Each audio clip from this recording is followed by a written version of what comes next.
الحمدللہ رب العالمین والصلاة والسلام علی سید الانبیاء والمرسلین۔ ناظرین کرام، السلام علیکم ورحمۃ اللہ وبرکاتہ۔ آپ دیکھ رہے ہیں ہمارے چینل مصباح القرآن ٹیچر پہ ہونے والا پروگرام مصباح الشریعت، اور جیسا کہ آپ جانتے ہیں کہ ہمارے رمضان مبارک کے جو ہے وہ خاص پروگرام جو ہے وہ چل رہے ہیں، اور آج اسی مناسبت سے جو ہے وہ ہمارا جو موضوع ہے وہ ہے حضرت خدیجہ رضی اللہ تعالی عنہا۔ اور آج ہمارے ساتھ جو مذہبی شخصیت موجود ہیں، ہمارے بہت ہی اچھے دوست ہیں ماشاءاللہ سے، حضرت علامہ متین عباس نقشبندی صاحب۔ السلام علیکم ورحمۃ اللہ وبرکاتہ۔ وعلیکم السلام ورحمۃ اللہ وبرکاتہ۔ حضرت کیسے ہیں آپ؟ خیریت سے ہیں؟ ٹھیک ہے الحمدللہ، اللہ کا بڑا ماشاءاللہ۔ بڑھتے ہیں علامہ صاحب کی طرف۔ تو علامہ صاحب، آج ہمارا جیسا کہ موضوع ہے حضرت خدیجہ رضی اللہ تعالی عنہا، تو آپ علیہ الصلوۃ والسلام کی رفاقت میں آپ نے جو ہے وہ کتنا عرصہ جو ہے وہ گزارا، اور ابتدائی حالات کیا تھے، اور مطلب تھوڑا سا ان کا ابتدائی جو ہے وہ تعارف اگر آپ ہمارے ویورز کو بتائیں۔ بسم اللہ الرحمن الرحیم۔ سب سے پہلے تو یہ کہ میں آپ کا بہت شکر گزار ہوں کہ آپ نے مجھے یہاں مدعو کیا، اور ایک ایسی شخصیت کہ جو حضور علیہ الصلوۃ والسلام کے ذات کے بھی بہت قریب تھی اور دل کے بھی بہت قریب تھی، ان پر گفتگو کرنے کے لیے آپ نے مجھے منتخب کیا۔ حضرت خدیجہ الکبریٰ رضی اللہ تعالی عنہا ام المومنین حضور علیہ الصلوۃ والسلام کی ازواج مطہرات میں سب سے پہلی اہلیہ ہیں۔ آپ کا تعلق قبیلہ قریش کی شاخ بنو اسد سے تھا۔ آپ کے والد خویلد بن اسد اور والدہ کا نام فاطمہ تھا، ٹھیک ہے، اور آپ نے تقریباً 25 سال حضور علیہ الصلوۃ والسلام کی رفاقت اور آپ کے نکاح میں گزارے ہیں۔ ٹھیک ہے، حضرت خدیجہ الکبریٰ رضی اللہ تعالی عنہا اپنے اعلیٰ اخلاق، اعلیٰ نسب اور کردار کی وجہ سے پورے مکہ شہر کے اندر آپ جو ہے وہ طاہرہ کے لقب سے مشہور سبحان تھیں۔ اللہ، سبحان اللہ، ماشاء اللہ۔ اور حضرت عائشہ صدیقہ رضی اللہ تعالیٰ عنہ آپ فرماتی ہیں کہ مجھے نبی پاک علیہ الصلوۃ والسلام کی ازواج مطہرات میں سب سے زیادہ رشک اگر کسی پر تھا تو وہ حضرت خدیجہ الکبریٰ رضی اللہ تعالیٰ عنہ ہیں۔ صحیح۔ آپ فرماتی ہیں کہ جب کبھی ہمارے گھر میں کوئی بکری ذبح کی جاتی تو حضور علیہ الصلوۃ والسلام حضرت خدیجہ کی سہیلیوں کو اس قدر گوشت فراہم کرتے کہ ان کو کفایت کر جاتا۔ سبحان اللہ۔ فرماتی ہیں کہ ایک مرتبہ میں نے رشک فرماتے ہوئے کہا کہ یا رسول اللہ، کیا خدیجہ کے علاوہ اور کوئی اہلیہ نہیں آپ کی کہ جو اللہ نے آپ کو نعم البدل عطا کر دیا؟ تو حضور علیہ الصلوۃ والسلام نے فرمایا کہ نہیں، خدیجہ جو ہے وہ یگانہ روزگار ہیں، اور اللہ نے ان کی محبت مجھے عطا کی ہے، اور اللہ نے انہی سے میری اولاد کو جاری فرمایا۔ سبحان اللہ، سبحان اللہ، ماشاء اللہ، ماشاء اللہ۔ تو علامہ صاحب، جب تک رسالت میں آپ صلی اللہ علیہ وآلہ وسلم کی یہ زوجہ ام المؤمنین حضرت خدیجہ الکبریٰ رضی اللہ تعالی عنہا آپ کے نکاح میں رہی ہیں، اور جب تک حیات رہی ہیں، جب تک جو ہے آپ علیہ الصلوۃ والسلام نے جو ہے وہ کسی دوسری زوجہ سے نکاح جو ہے وہ نہیں فرمایا، ایسا ہی ہے؟ جب تک حضرت خدیجہ الکبریٰ رضی اللہ تعالیٰ عنہ حیات رہیں، حضور علیہ الصلوۃ والسلام نے کسی دوسری خاتون سے نکاح نہیں فرمایا۔ یہ ایک خاصہ تھا حضرت خدیجہ کا کہ جو حضور علیہ الصلوۃ والسلام سے آپ کا ایک قلبی لگاؤ تھا، کہ نبی پاک علیہ الصلوۃ والسلام کو آپ سے اس قدر محبت تھی کہ جب تک حضرت خدیجہ زندہ رہیں رسول اللہ نے کبھی کوئی دوسرا نکاح نہیں کیا۔ اور سب سے زیادہ کیونکہ اگر ہم دیکھیں تو آپ علیہ الصلوۃ والسلام کی جو ظاہری حیات کا جو عرصہ ہے وہ 63 سال ہے، بالکل ہے نا؟ اور آپ علیہ الصلوۃ والسلام نے جو پہلا جو نکاح فرمایا ہے وہ 25 سال کی عمر میں جو ہے وہ فرمایا ہے۔ اچھا، تو پھر حضرت خدیجہ الکبریٰ رضی اللہ تعالی عنہا کی اس وقت میں عمر جو ہے وہ 40 سال ہے۔ 40 سال۔ اچھا، پھر اس کے بعد 25 سال تک آپ جو ہے وہ نکاح میں رہیں، تو حضور علیہ الصلوۃ والسلام نے 50 سال کی عمر تک کوئی نکاح جو ہے وہ مطلب کوئی دوسرا نکاح حضور علیہ الصلوۃ والسلام نے نہیں کیا۔ حضور کی بڑی محبت تھی ان سے، اور حضور علیہ الصلوۃ والسلام ان کی محبت کی وجہ سے جو ہے وہ کبھی آپ نے دوسرے نکاح کی طرف توجہ دی ہی نہیں، کیونکہ حضور علیہ الصلوۃ والسلام کی ساری اولاد بھی انہی سے ہوئی، 4 شہزادیاں اور 2 شہزادے حضرت خدیجہ سے ہی حضور علیہ الصلوۃ والسلام کو اللہ تعالیٰ نے عطا فرمائے، اور ان کی محبت میں حضور علیہ الصلوۃ والسلام نے کبھی دوسرے نکاح کی طرف توجہ نہیں فرمائی۔ ٹھیک ہے، تو اس اعتبار سے اگر ہم دیکھیں تو ہم یہ کہہ سکتے ہیں کہ باقی کے تو آپ علیہ الصلوۃ والسلام کی حیات، ظاہری حیات کے جو ایام ہیں وہ تقریباً 13 سال ہیں، تو باقی کے 13 سال ہیں، تو سب سے زیادہ عرصہ بھی آپ نے حضرت خدیجہ سب سے زیادہ رفاقت جو حضور علیہ الصلوۃ والسلام کو ملی امہات المومنین میں وہ سب سے زیادہ حضرت خدیجہ کو یعنی اللہ 25 اکبر۔ سال حضور علیہ الصلوۃ والسلام کی زندگی۔ اچھا علامہ صاحب یہ بتائیے گا کہ نبی کریم صلی اللہ علیہ وآلہ وسلم نے دیگر ازواج مطہرات کے ساتھ بھی جو نکاح فرمایا ہے اس کی کوئی نہ کوئی مطلب وجہ ہے، کوئی نہ کوئی سبب ہے؟ مطلب دیکھا کہ یہ جو ہے نا بیوہ ہے یا یہ کہ طلاق یافتہ ہے، ضرورت مند ہیں، تو آپ علیہ الصلوۃ والسلام نے حکمت کے تحت جو ہے وہ انہیں جو ہے وہ سہارا دیا۔ اب اگر ہم حضرت خدیجہ الکبریٰ رضی اللہ تعالیٰ عنہا کے نکاح کے اوپر اگر ہم لوگ بات کریں تو ان کے ساتھ نکاح کا آپ علیہ الصلوۃ والسلام کا کیا سبب تھا؟ جو کتابوں میں علماء نے بیان کیا وہ یہ کہ حضور علیہ الصلوۃ والسلام اسلام سے اعلان نبوت سے قبل ہی مکہ شہر کے اندر آپ کو صادق اور امین کے لقب سے مکہ کے لوگ آپ کو پکارا کرتے تھے، بے شک، اور یہ اوصاف اور یہ القابات حضرت خدیجہ الکبریٰ رضی اللہ تعالیٰ عنہا کے کانوں میں بھی پڑ چکے تھے کہ وہ حضور علیہ الصلوۃ والسلام کے کردار سے خوب واقف تھیں۔ ماشاء اللہ۔ حضرت خدیجہ الکبریٰ رضی اللہ تعالیٰ عنہا کا جو پیشہ تھا وہ تجارت تھا، اچھا، جس کے لیے آپ کو ایک دیانتدار شخص کی تلاش تھی کہ جو آپ کا مال تجارت لے جائے اور اس کو فروخت کر دے۔ چنانچہ ان حالات کے پیش نظر حضرت خدیجہ الکبریٰ رضی اللہ تعالیٰ عنہ نے حضور علیہ الصلوۃ والسلام کو یہ پیشکش کی کہ جس قدر میں معاوضہ دیگر لوگوں کو دیتی ہوں اس سے دگنا میں آپ کو دوں گی، تو آپ میرا مال تجارت لے جائیے اور اس کو فروخت کر دیجیے۔ ٹھیک ہے، تو حضور علیہ الصلوۃ والسلام نے آپ کی اس پیشکش کو قبول فرما لیا۔ حضرت خدیجہ نے اپنا ایک غلام میسرہ بھی ساتھ کر دیا۔ صحیح ہے۔ جب آپ مال تجارت فروخت کرنے کے لیے چلے گئے تو حضرت خدیجہ نے میسرہ کو یہ تاکید کی تھی کہ وہ اس پورے وقت میں حضور علیہ الصلوۃ والسلام کو دیکھتا رہے کہ وہ کس طرح سے لوگوں سے بات چیت کرتے ہیں اور مال تجارت فروخت کرتے ہیں۔ ٹھیک ہے، بہتر ہے۔ جب یہ سفر مکمل ہوا اور حضور علیہ الصلوۃ والسلام مکہ شہر میں واپس لوٹے تو اس وقت حضرت خدیجہ اپنے مکان کے بالا خانے میں موجود تھیں۔ اچھا، تو آپ نے یہ دیکھا کہ حضور علیہ الصلوۃ والسلام کی حفاظت کے لیے کچھ فرشتے آپ کے ساتھ چل رہے ہیں، اللہ اور یہ واقعہ حضور کے اعلان نبوت سے پہلے کا ہے۔ اعلان تو نبوت اس سے سے پہلے آپ کا، بہت متاثر ہوئیں کہ ابھی حضور نے نبوت کا اعلان نہیں فرمایا لیکن فرشتے آپ کی حفاظت فرما رہے ہیں، اللہ، اور آپ نے یہ بھی دیکھا کہ ایک بادل بھی آپ پر سایہ فگن ہے۔ ٹھیک تو ہے، اس سے آپ بہت زیادہ متاثر ہوئیں، اور جب یہ قافلہ مکہ شہر میں داخل ہو گیا اور میسرہ نے آ کے سارے حالات اور واقعات بیان کیے تو حضرت خدیجہ جو کہ حضور علیہ الصلوۃ والسلام سے قبل 2 نکاح کر چکی تھیں اور 2 مرتبہ بیوہ ہو چکی تھیں، اچھا، اور آپ کے ان سے 3 یا 4 بچے بھی موجود تھے، اللہ، اور آپ نے یہ نیت کر رکھی تھی کہ اب میں دوبارہ نکاح نہیں کروں گی۔ مکہ کے بڑے بڑے سرداروں نے آپ کو نکاح کا پیغام بھی بھیجا لیکن آپ نے رد فرما دیا۔ اب اللہ تعالیٰ نے آپ کے دل میں حضور علیہ الصلوۃ والسلام کی محبت کا چراغ جلا دیا، اللہ، اور آپ کے دل میں خود بخود یہ خیال پیدا ہو گیا کہ میں نے حضور علیہ الصلوۃ والسلام سے نکاح کرنا ہے۔ لہٰذا یہ جو تجارت کا ایک سلسلہ تھا یہ سبب بن گیا حضور علیہ الصلوۃ والسلام سے آپ کے نکاح کا۔ چنانچہ ان حالات کے پیش نظر آپ نے حضرت ابو طالب حضور کے چچا کو نکاح کا پیغام بھیجا کہ میں آپ کے بھتیجے محمد مصطفیٰ صلی اللہ علیہ وسلم سے نکاح کرنا چاہتا ہوں۔ اچھا، حضرت ابو طالب جو کہ حضرت خدیجہ کے نسب سے اور آپ کے کردار سے، آپ کے اخلاق سے بخوبی واقف تھے۔ آپ نہ صرف خوبصورت تھیں بلکہ خوبصیرت بھی تھیں، چنانچہ انہوں نے فوراً اس پیغام کو قبول کیا اور حضور علیہ الصلوۃ والسلام کو بلا بھیجا اور کہا کہ بھتیجے آپ کے لیے خدیجہ سے بہتر کوئی خاتون نہیں ہو سکتی، اللہ، حالانکہ آپ 2 مرتبہ بیوہ ہو چکی تھیں۔ اللہ، اس کے باوجود آپ کا کردار اور آپ کا نسب اور آپ کا اخلاق اتنا اعلیٰ اور بالا تھا کہ فوراً حضرت ابو طالب نے اس نکاح کے پیغام کو قبول کیا، اور حضور علیہ الصلوۃ والسلام نے اپنے چچا کی بات کو رکھتے ہوئے آپ سے متاثر ہو کر اور حضور علیہ الصلوۃ والسلام نے اپنے چچا کی بات کو رکھا اور کہا کہ جیسا آپ کا حکم ہوگا میں اس کے لیے تیار ہوں۔ چند قریش کے بنو ہاشم کے چند لوگ حضرت ابو طالب کے ساتھ گئے اور حضرت خدیجہ کے مکان پر یہ نکاح ہوا، اور دین حنیف یعنی حضرت ابراہیم علیہ السلام کے طریقے کے مطابق یہ نکاح ہوا، جس میں حضرت ابو طالب نے خطبہ ارشاد فرمایا، اور یہاں اس طریقے سے حضور علیہ الصلوۃ والسلام کے نکاح میں حضرت خدیجہ۔ سبحان اللہ، کیا کہنا، ماشاء اللہ، ماشاء اللہ۔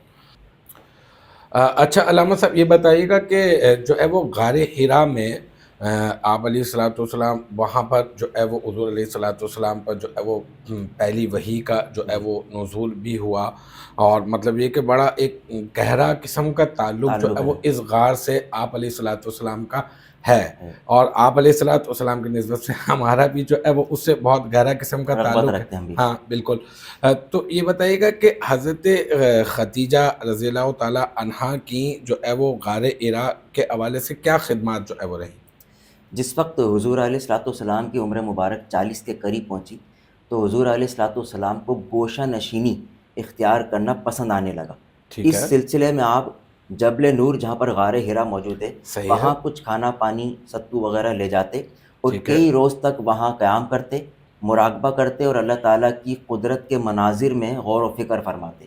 ٹھیک ہے. اس دوران کئی مرتبہ ایسا ہوتا کہ جب کھانا پانی ختم ہو جاتا تو یا تو رسول اللہ خود تشریف لے آتے اور حضرت ٹھیک ہے. خدیجہ سے مزید کھانا اور پانی وغیرہ لے جاتے، اور کبھی ایسا بھی ہوتا کہ حضرت خدیجہ الکبریٰ رضی اللہ تعالیٰ عنہ خود حضور علیہ الصلوۃ والسلام کے لیے کھانا اور پانی وہاں غار پر فراہم فرماتے. اللہ اکبر. تقریباً 2100 فٹ کی اس کی ہائٹ ہے، اس غار کی، اچھا. اس پہاڑ کی جو ہائٹ ہے وہ 2100 فٹ ہے، اور اللہ. وہاں حضرت خدیجہ وہ کھانا اور پانی حضور علیہ الصلوۃ والسلام کے لیے لے جاتی. تو اللہ ایک مرتبہ اکبر. آپ اسی طریقے سے حضور علیہ الصلوۃ والسلام کے لیے کھانا اور پانی لے کے جا رہی تھیں کہ جبریل امین حاضر ہوئے، عرض کی کہ یا رسول اللہ یہ حضرت خدیجہ ہیں کہ جو آپ کے لیے برتنوں میں کھانا اور پانی لے کر آ رہی ہیں، تو یا رسول اللہ ان کو اللہ کا بھی سلام پیش کر دیجیے گا اور اللہ. میرا بھی سلام پیش کر دیجیے گا، اللہ اور ان اکبر. کو اللہ کی بارگاہ سے خوشخبری سنا دیجیے گا کہ رب تعالیٰ نے ان کے لیے جنت میں موتیوں کا ایک ایسا محل تیار کر رکھا ہے کہ جس میں نہ تو کوئی تکلیف ہے اور نہ ہی کسی قسم کا کوئی شور و غل ہے. اللہ اکبر. اللہ اکبر. اللہ اکبر.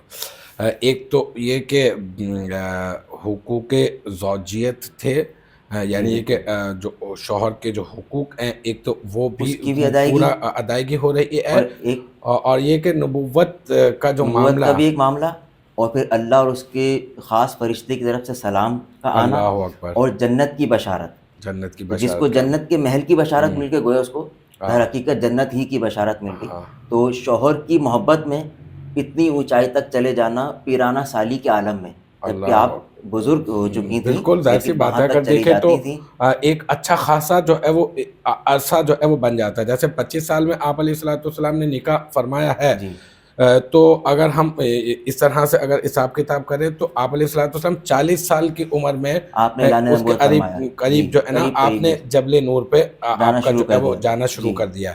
تو تقریباً اس وقت میں حضرت خدیجہ کی عمر جو ہے جس وقت میں نکاح ہوا تو 40 سال تھی، تو اب حضور کی عمر ہو گئی 40 سال اور حضرت خدیجہ کی ہو گئی تقریباً 55 سال. تقریباً 55 سال. تو 55 سال کی عمر میں اس قدر جو ہے وہ اونچائی پر جانا جو ہے وہ کمال ہے، کمال. اور واقعتاً مطلب یہ کہ جو وفا شعاری جو ہے نا وہ آپ کی مشہور ہے حضرت خدیجہ کی، حضرت خدیجہ کی محبت اور وفاداری حضور علیہ الصلوۃ والسلام سے کہ لمحہ بلمحہ حضور علیہ الصلوۃ والسلام کی آپ رفاقت پہ رہیں اور حضور کا ساتھ دیتی رہیں. کیا کہنا ماشاء اللہ ماشاء اللہ علامہ صاحب. اچھا ظاہر سی بات ہے کہ آپ علیہ الصلوۃ والسلام ایک طرف تو ایک شوہر بھی ہیں اور دوسری طرف یہ کہ اللہ کے نبی ہیں، اور پھر جو ہے وہ اللہ کے نبی ہیں تو جو وحی کا جو نزول ہے تو وہ والے معاملات بھی جو ہے وہ ہوا کرتے. تو وہ حضرت خدیجہ رضی اللہ تعالیٰ عنہا بھی ان جو ہے وہ جو اس وقت میں جو معاملات ہوتے تو اس کو ملاحظہ جو ہے وہ کیا کرتی. تو وحی کے نزول کے وقت جو ہے وہ حضرت خدیجہ کی کیا کیفیات تھی، کیا تاثرات تھے، اور ان کا کیا کردار تھا کہ اس معاملے میں ان کے کیا وہ تھے؟ جس وقت حضور علیہ الصلوۃ والسلام غار ہرا میں موجود تھے جی، کہ اسی دوران حضرت جبریل امین حاضر ہوئے، اور پہلی وحی کا سلسلہ غار ہرا سے ہی شروع ہوا. ٹھیک ہے. حضرت جبریل امین نے آ کے حضور علیہ الصلوۃ والسلام سے عرض کی اقرا، آپ پڑھیے، اور حضور علیہ الصلوۃ والسلام سے معانقہ کیا اور آپ کو دبایا. 3 مرتبہ انہوں نے اس طرح عرض کی اور حضور علیہ الصلوۃ والسلام نے فرمایا ما انا بقارن کہ میں پڑھنے والا نہیں.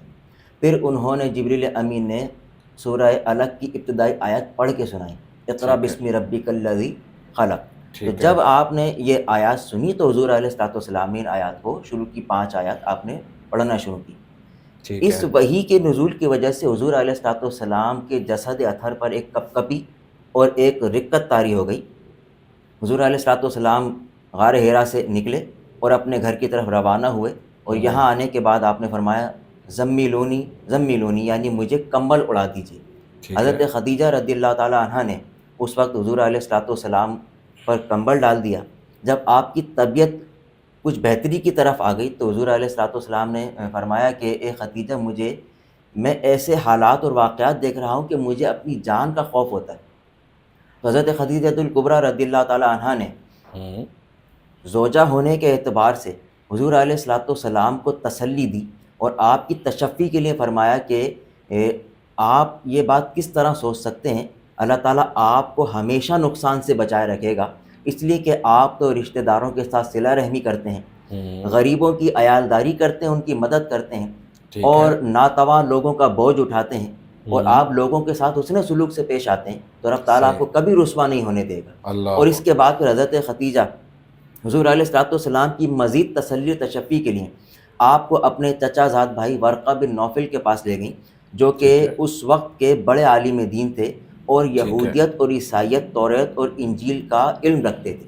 جب انہوں نے حضور علیہ الصلوۃ والسلام کی زبانی سارے حالات اور واقعات سنے تو انہوں نے کہا کہ بھتیجے، جو کچھ تم بیان کر رہے ہو، اگر میں صحیح ہوں تو یہ وہی فرشتہ ہے جو حضرت موسیٰ علیہ السلام کے پاس آیا کرتا تھا، اور تمہیں خوشخبری ہو، بشارت ہو کہ تم اللہ کے نبی ہو، اور اگر میں زندہ رہا اور میری زندگی نے ساتھ دیا تو میں تمہارا ساتھ دوں گا، اور ان قریب تمہاری قوم تمہیں مکہ سے نکال دے گی۔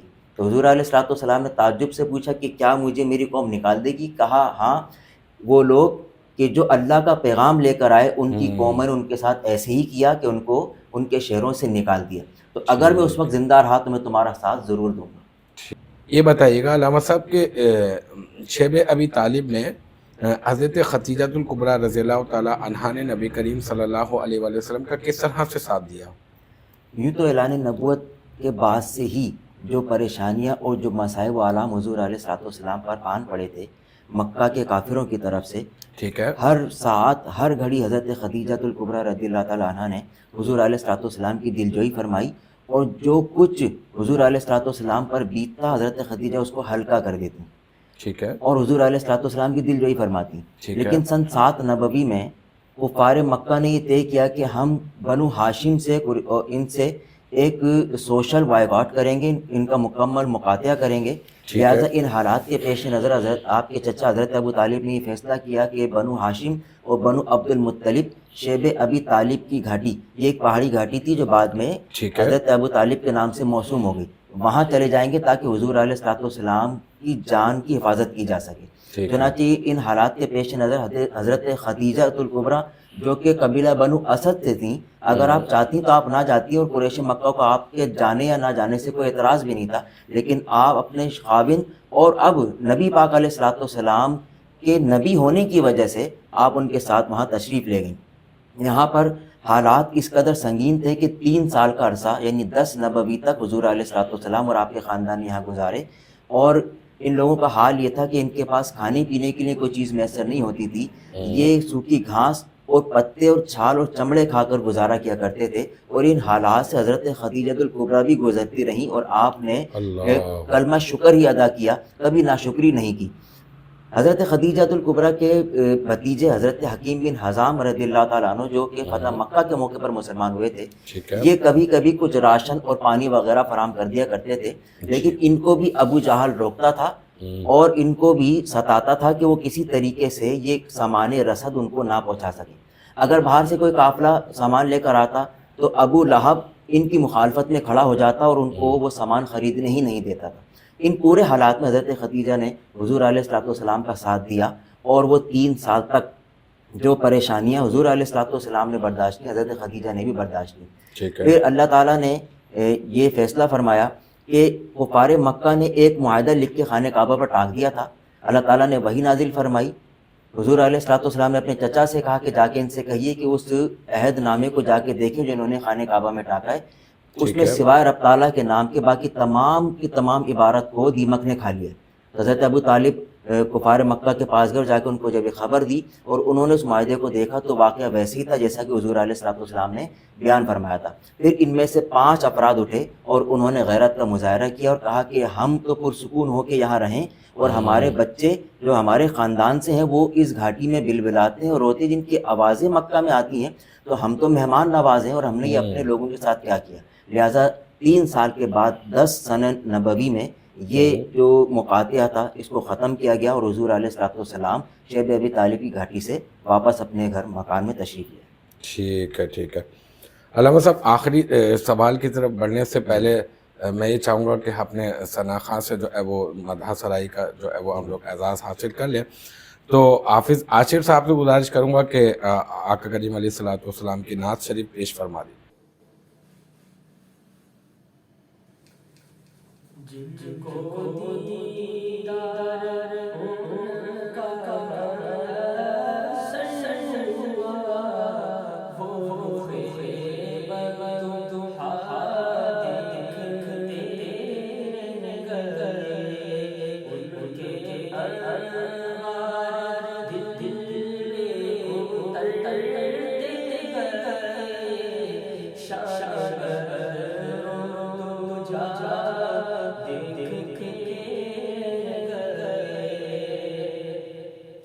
ساروں جو دل کی مراد دی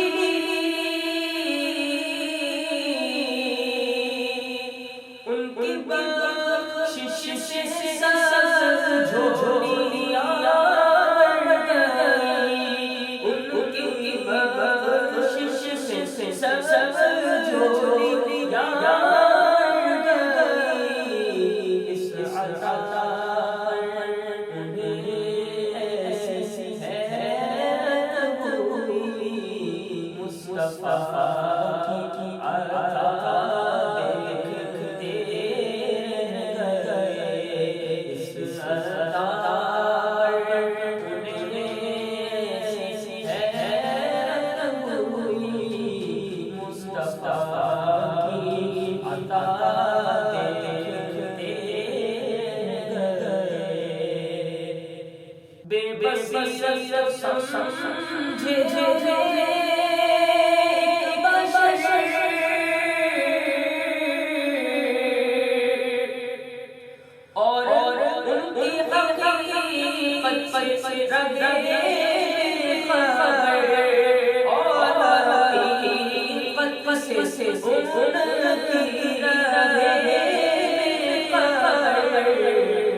اچھا علامہ صاحب، کیونکہ وقت جو ہے وہ بہت کم ہے اور ہمارے پروگرام کا وقت جو ہے وہ ختم ہو رہا ہے، تو بس یہ آخری جو ہے وہ آج کا یہ سوال ہے۔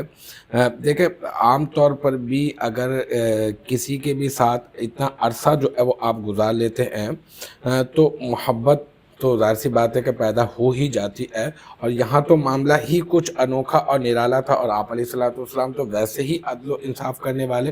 حضور علیہ الصلوۃ والسلام کا حضرت خدیجہ رضی اللہ تعالی عنہا سے ایک جو قلبی لگاؤ اور ایک قلبی محبت اور الفت کا جو تعلق تھا، اس میں ایسا جو ہے ہوتا ہی ہے کہ اگر ساتھ جو ہے وہ ظاہری طور پر بھی چھوٹ جائے تو کچھ کیفیات میں تبدیلی تو آتی ہے۔ تو یہ میرا آج کا آخری سوال ہے کہ انتقال پر ملال پر حضرت خدیجہ رضی اللہ تعالی عنہا کے آقا کریم علیہ الصلوۃ والسلام کی کیا کیفیات تھیں؟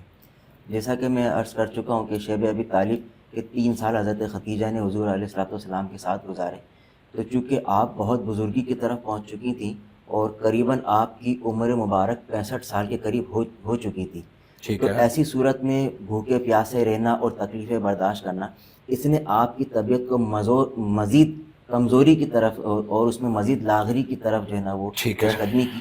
لہٰذا 10 سن نبوی میں ہی جب شیب ابی طالب سے رہائی ہوئی اور حضور علیہ الصلوۃ والسلام کو بحالی نصیب ہوئی، تو حضرت خدیجۃ الکبریٰ رضی اللہ تعالیٰ عنہ 65 سال کی عمر میں وصال فرما گئی۔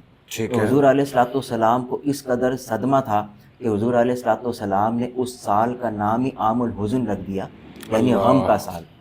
حضرت خدیجۃ الکبریٰ رضی اللہ تعالیٰ عنہ جس وقت حیات تھیں، جبریل امین حاضر ہوئے اور عرض کی کہ یا رسول اللہ، آپ حضرت خدیجہ کو میرا اور اب تعالیٰ کا سلام پیش کر دیجئے۔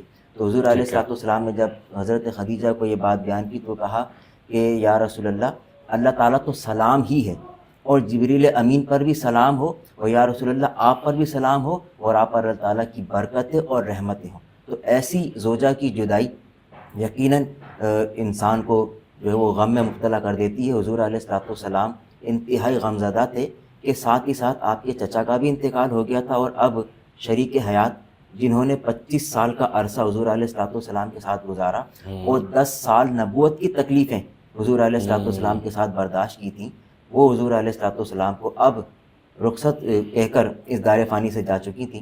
حضور علیہ الصلوۃ والسلام آپ کی قبر انور میں اترے اور برکت کی نیت سے، برکت کے ارادے سے آپ لیٹ گئے، اور کچھ دیر کے بعد آپ باہر تشریف لے آئے، اور پھر جنت المعلیٰ جو مکہ مکرمہ کا مشہور اور بابرکت قبرستان ہے، وہاں آپ کی تدفین کی گئی۔ اس وقت چونکہ نماز جنازہ کے احکامات نازل نہیں ہوئے تھے، لہٰذا بس انہی رسومات کے ساتھ آپ کو سپرد خاک کر دیا۔ ٹھیک ہے، ماشاءاللہ علامہ صاحب، بہت اچھی آپ کے ساتھ ملاقات رہی اور بہت کچھ آپ سے جو ہے وہ سیکھنے کو ملا۔ بہت جو ہے وہ آپ کا نوازش کہ آپ جو ہے وہ اس پروگرام میں تشریف لائے۔ اللہ پاک آپ کے علم میں ترقی عطا فرمائے اور آپ کو جو ہے وہ مزید کامیابیاں ترقیوں سے ہمکناری عطا فرمائے۔ تو ناظرین، اسی کے ساتھ آپ اجازت دیجیے، آخر دعوانا